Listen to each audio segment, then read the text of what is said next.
আমি তোমাকে সামান্য কাজ করতে বলেছি, বিশ্বাস করো এটা কোনো অন্যায় কাজ নয়। আমি শুধু আমার স্বামীর কাছে স্ত্রীর অধিকারটুকু চাই। আমি তোমার মায়ের মতো। আমার করার থেকে একটা যদি থাকে আমাকে নিবে, আর যদি না থাকে সেখানে তো প্রশ্ন উঠে না। আমি তো এমনি নাটক করতেছি, সিনেমা যেখানে যেখানে দুই একটা করতেছি, দুই একটা রিলিজও হয়ে গেছে, আর রিলিজ হবে দুই একটা। মানে এখন তো ছবি বেশি চলে না, এখন যেটুকুই হয় যার যখন পাই করি আর কি, মোটামুটি চলতেছে।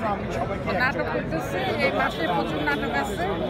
আল্লাহর রহমতে নাটক যদি করি আর ছবি যদি করে সবাই ডাইরেক্টর প্রডিউসাররা, যদি আমার ক্যারেক্টার থাকে অবশ্যই আমাকে নিবে। এটা আর কি ইনশাআল্লাহ দোয়া করেন যেন ভবিষ্যৎটা ভালো হয়, আমরা যেন কাজ করতে পারি।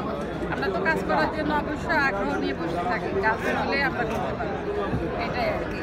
তো আপনারা দেখেন, দোয়া করেন, আর কি করবেন, দোয়া করেন যেন আমরা কাজ করতে পারি। কাজ না করলে আমরা আর্টিস্টদের আসলে হয় কি, কাজ না করলে ভালো লাগে না, ঘরে বসে থাকতে ভালো লাগে না, ঘরে বসে থাকতে মোটেও ভালো লাগে না। কাজের মধ্যে থাকলে অনেক ভালো লাগে, অনেক আনন্দ লাগে, এটাই হলো আসল কথা।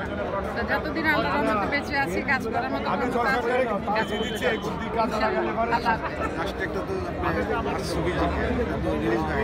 একটা হয়ে গেছে, আরেকটা বাকি আছে।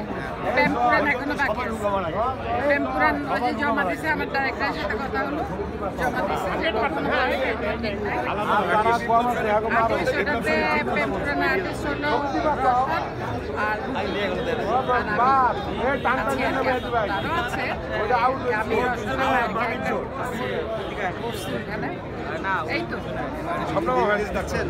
জানি না, উনি বললো আমরা সেন্সার হয়ে গেছে, সব হয়ে গেছে, এখন কখন রিলিজ হয় জানি না। রিলিজ হলে ইনশাআল্লাহ জানা যাবে আর কি, করিনি জানি না আর কি। যদি ওনারা নেয় ডাইরেক্টর, যদি মনে করে আমার ক্যারেক্টার আছে আমাকে নেওয়ার মতো, অবশ্যই। আর যদি ক্যারেক্টার না থাকে, ক্যারেক্টারের দরকার আছে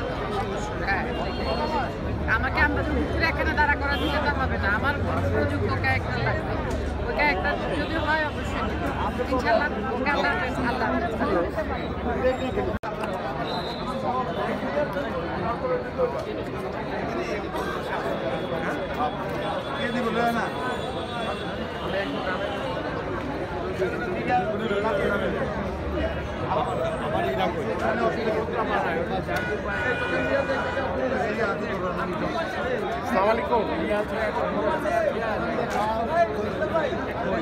আপাতত না লিটলের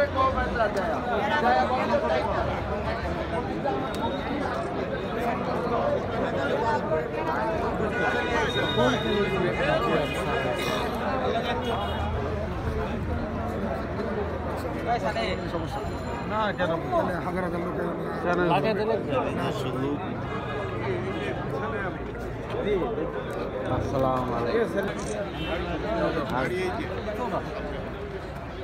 আমার দায়িত্ব